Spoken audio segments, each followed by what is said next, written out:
Yo creo que aquí vamos a empezar lo que es DaVinci como compañía. Al final, nosotros con la compañía que nosotros tenemos es DaVinci Tech, que lo que hacemos es de alguna forma buscar soluciones innovadoras y tecnológicas para el ámbito de la cultura, el arte y, digamos, el turismo.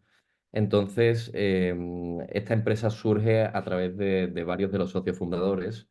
En este caso, por poneros un poco en contexto, pues José Cobo, que es Pepe Cobo, uno de nuestros socios, que por desgracia no ha podido acompañarnos hoy, pero bueno, lo tenemos en cuenta, que él que pues siempre ha tenido una magnífica trayectoria y una experiencia de más de 40 años en el ámbito de la cultura y artístico.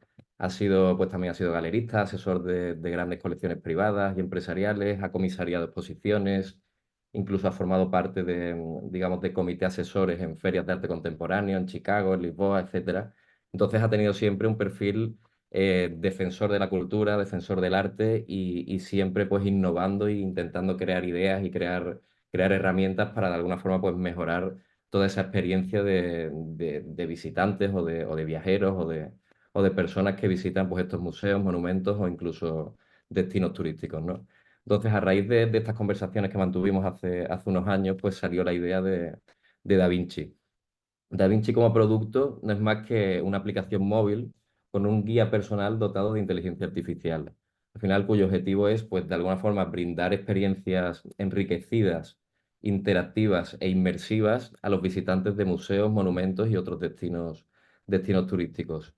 ¿Cómo lo hacemos? Lo hacemos a través de un asistente. Al final, los visitantes pueden planificar una visita adaptada a sus gustos e intereses. Disponen también de un modo navegación para poder guiarlos durante la visita y durante todo ese recorrido pues pueden interactuar con un guía inteligente tanto por voz y texto pues durante toda esa visita. Entonces a partir de aquí pues tenemos la capacidad de crear recorridos y tours personalizados y adaptados al usuario o incluso seleccionados por expertos que nosotros tenemos en DaVinci. Yo creo que la diferenciación entre lo que tenemos a día de hoy no es pasado, al final es presente, y lo que está por venir en cuanto a tecnología y en este caso en cultura, arte y lo que es la experiencia de visita, nosotros partimos de una base en la que digamos el contenido que existe hoy en día o las herramientas como las audioguías, por ejemplo, pues parten de un contenido muy generalizado. Al final tenemos una cantidad de información enorme, pero en todos los ámbitos, a día de hoy. Y yo creo que el trabajo ya no es tanto transmitir esa información, sino cómo adaptarla al usuario para que toda esa información sea de valor para cada persona de forma individual, ¿no? Entonces, esas audioguías, pues, no cumplen con estos requisitos. Al final, yo creo que cada vez más, pues, esos visitantes, esas personas requieren de un contenido de calidad adaptado a ellos mismos. Al final, tú o yo vamos a un museo y no nos interesan los mismos ámbitos. En este caso, pues a mí me gusta más la escultura, a ti el arte contemporáneo, a mí tal. Entonces no tenemos por qué hacer uso de ese contenido generalizado y dispuesto para todo el mundo, ¿no? Entonces ese fue uno de los puntos que fueron muy importantes en la transformación, el cómo somos capaces de conseguir crear una base de datos muy grande y de utilizar una herramienta como es la inteligencia artificial o los LLM, que son los grandes modelos grandes de lenguaje en este caso. ¿Cómo podemos utilizarlos para crear una gran base de datos y poder segmentar ese contenido y adaptarlo al usuario de forma individual? De forma que esa experiencia de visita pues sea mucho más innovadora, sea mucho más dinámica, sea mucho más divertida, más educacional en este caso, porque al final sales de esa visita diciendo, oye, he aprendido lo que me interesa, me encanta lo que me han transmitido y al final ese es nuestro objetivo, ¿no? El poder transmitir ese patrimonio histórico que tenemos, ese patrimonio artístico y todo de lo que disponemos, que al final nosotros porque estamos en España y partimos de una base que tenemos una riqueza cultural, patrimonial, artística, histórica que es inmensa. Entonces, partiendo de esa base, pues, ¿cómo podemos coger toda esa información y darle valor adaptándolo a un usuario, ¿no? Entonces ese fue el primer reto, el cómo convertir esto con la tecnología que había en ese momento, que no era posible, hasta crear un modelo o un sistema que sea capaz de ejecutar todo eso en tiempo real, que es lo complicado. Al final, nuestro guía, estamos tratando de un guía en tiempo real, es capaz de asimilar todo lo que estamos hablando, de adaptar ese contenido y de transmitírtelo un segundo después. Quiero decir que al final ese es el reto que hemos tenido a la hora de este desarrollo. Es verdad que también con la inteligencia artificial pues hay muchos cambios digamos, la forma que tienen. Es que no es solamente cómo transmitir ese contenido, sino de la forma en que se transmite ese contenido. Al final estamos humanizando a un guía que no deja de ser un robot, por así llamarlo. Entonces estamos dándole muchísimas emociones, le estamos dando adaptación incluso a, no es lo mismo dirigirte a un niño de 12 13 años que dirigirte a una persona experta en arte que tenga 60 años y que se dedique a ello, ¿no? Entonces, pues somos capaces de adaptarnos en tiempo real a ese tipo de parámetros y de funciones que tienen los visitantes, ¿no? Y de requerimientos y gustos e intereses. Entonces ese ha sido el reto, el cómo conseguir que esa herramienta sea funcional, funcione perfectamente en tiempo real y de crear una gran base de datos para poder ejecutarlo, ¿no? Ese ha sido el punto clave. Nosotros a día de hoy, la inteligencia artificial está teniendo, o a día de hoy tiene muchas alucinaciones, hay problemas con la desinformación o con información que no es correcta y tal. Entonces nosotros ejercemos de filtro entre todas las entradas y salidas de información, tanto del usuario como, digamos, el input y el output de esa información. Por lo tanto, controlamos todo el proceso para que ese tipo de cuestiones de alucinaciones y tal no ocurra. Entonces controlamos todo el contenido desde inicio hasta que se transmita al usuario, pasando por lo tanto, yo creo que ese punto es muy importante en nuestra empresa, porque al final intentamos que toda la información que se dé en el 99,9% pues sea verificada, sea real, ¿no? Por así llamarlo. Pero es cierto que la tecnología no está en ese punto. Entonces nosotros sí que hemos creado un sistema para intentar controlar o filtrar, en este caso, todo ese tipo de alucinaciones y tal, para que ese output pues sea totalmente correcto, ¿no? Y eso es lo que más estamos trabajando. Te digo, yo creo que el reto de todo esto ha sido el propio proyecto y la propia idea en sí, porque al final el llevar a cabo y el transformar esa idea y poder ejecutarla ha sido un reto en toda regla, porque al final nosotros como es verdad que hay puntos más importantes o puntos que nos han costado más a la hora de desarrollarlo, pero yo creo que el propio proyecto en sí es un reto tecnológico.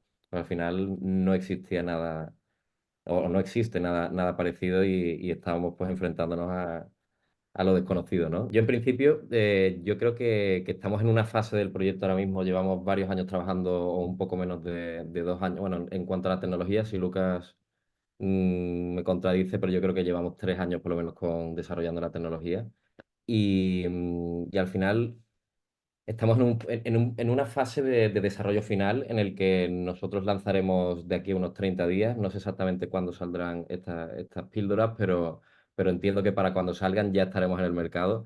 Por lo tanto, por ahora no hemos tenido más que fracasos a nivel personal, a nivel empresarial no hemos tenido porque al final es un reto, es una aventura, es algo que nos gusta. Yo creo que al final todos los emprendedores son los que se tiran al vacío y pase lo que pase de alguna forma, pues tienes que seguir para adelante porque es la única solución. En ese sentido, hay fracasos diarios, te pueden salir las cosas bien a nivel de desarrollo, a nivel de tal, pero al final el objetivo del proyecto es que a todo el mundo le guste, que el usuario sea el que disfrute esto y yo creo que mi mayor miedo al fracaso con este proyecto es que nos anticipemos un poco al tiempo donde la gente todavía está un poco reticente, ¿no? Con el uso de inteligencia artificial o con el uso de estas tecnologías que son tan avanzadas y tal.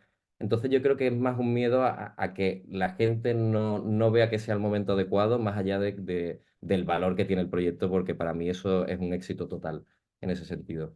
Pero sí, la parte yo creo que será el timing que esperemos que encaje perfectamente con las necesidades, porque al fin y al cabo nuestro público objetivo va desde que tienes 12 años hasta una persona que tenga 80. O sea, no hay un punto intermedio. Todos visitamos museos, todos visitamos ciudades y al final es difícil encajar con todo el mundo y es muy difícil también que todo el mundo utilice pues esa tecnología, ¿no? Entonces sí que vamos, hacemos muchísimo hincapié en el desarrollo de la experiencia de usuario y en que sea algo muy adaptativo, muy sencillo de utilizar para tanto para una persona de 80 como de 12.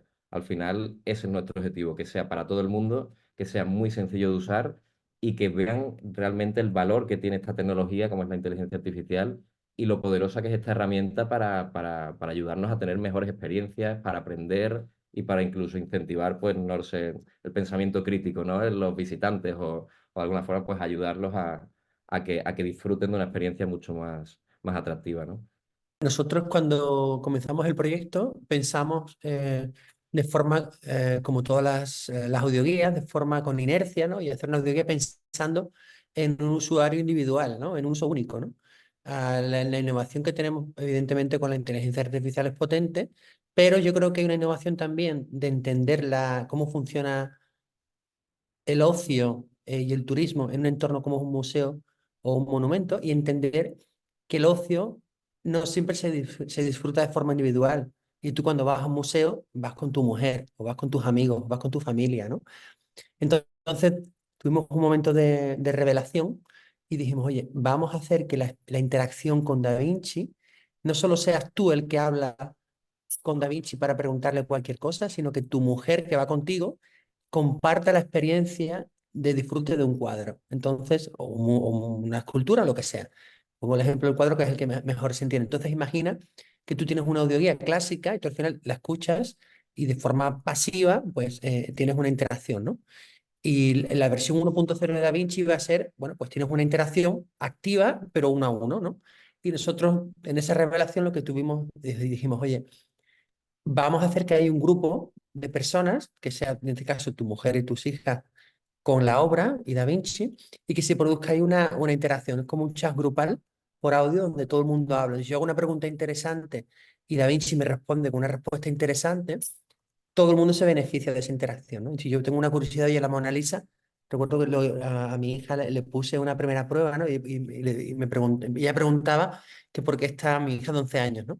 Que yo le pregunté, ¿y está triste o está contenta, ¿no? Y ella empezó a tener una conversación sobre ese topic, sobre con Da Vinci y sobre la obra de arte, y yo alucinaba, ¿no? Pero yo estaba viéndolo, ¿no? Entonces de ahí un poco disfrutar del arte desde otro punto de vista, que son los ojos de otra persona, pero que tú lo estás viendo y lo estás sintiendo de forma directa, me parece alucinante. Y creo que es una de las cosas más chulas de Da Vinci. Mm. Nosotros, pues con todo tipo de empresas relacionadas con cultura, con arte, con turismo, con historia, al final operadores turísticos, desde, podría decirte, desde cadenas hoteleras a museos, instituciones culturales, fundaciones, al final tienes una capacidad enorme porque lo que nosotros hacemos es trabajar historia, cultura, ciencia, al final es una forma de transmitir toda esa información a través de esas instituciones. Al final nosotros no podemos crear esas instituciones, simplemente estamos dándole una herramienta a todo ese tipo de instituciones para que lleguen al usuario final, que al final es el que va a disfrutar de esa experiencia. Yo creo que hoy en día todo es mucho más sencillo, ¿no? A nivel internacional, o por lo menos desde mi punto de vista. Al final las conexiones que tenemos a día de hoy, las facilidades de comunicación, pues hacen que esas expansiones y esa internacionalización pues sea mucho más frecuente y más fácil, ¿no? En el tiempo. Entonces nuestro objetivo, de hecho, incluso nosotros en DaVinci, tenemos un plan de expansión que al final es un plan muy corto, de un periodo de tiempo muy corto para poder internacionalizarnos. Al final nosotros somos capaces, incluso desde España, de poder desarrollar contenido de museos en Argentina, en Brasil, en otro tipo de países del mundo, ¿no? Y de continentes. Entonces, en ese sentido, yo creo que estamos en una etapa muy buena. Al final, las facilidades que tenemos no estaban hace un par de décadas. Por lo tanto, lo veo muy factible y creo que estoy muy a favor de que los proyectos, ya sean en Argentina o sean en Brasil, sean capaces de poder llegar a otros países de forma tan sencilla, ¿no? Entre comillas, y tan rápida.